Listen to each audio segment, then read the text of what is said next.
এই যে বড় বাজার, এটার আসলে আদি নাম হচ্ছে কালীগঞ্জ বাজার। এবং এই কালীগঞ্জ বাজারে এই যে এই মগরা নদীর তীরে এই মেলাটির বয়সও মানে 300-400 বছরের কম হবে না। এবং এই মেলাটি বিশেষত এই বারুণী মেলা হয় মধুকৃষ্ণা ত্রয়োদশী তিথিতে, এবং সেটা মানুষ স্নান করতে আসে, বিশেষ করে গঙ্গা স্নান।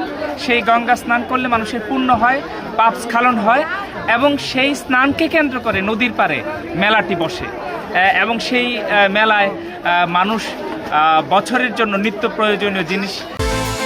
বিকাশ পেমেন্টে 10,000 টাকার বেশি অফার, শপিং চলছে তো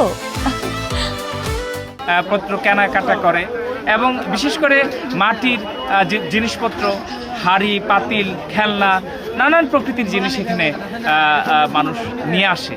বিশেষ করে খাবারের যে জিনিস, আপনার খই, মুড়ি, বাতাসা, বিশেষত বিন্নি ধানের খইয়ের মতো একটি জিনিস এই মেলা ছাড়া পাওয়া যায় না। এখানে আমতলার পালরা যেমন এসেছে, আমতলার এই খই বিক্রেতারা যেমন এসেছে, কিশোরগঞ্জ থেকে খই বিক্রেতারা নিয়ে এসেছে মুড়ি, মুরকি, এরকম জিনিস যেটি আসলে অন্য সময় পাওয়া যায় না।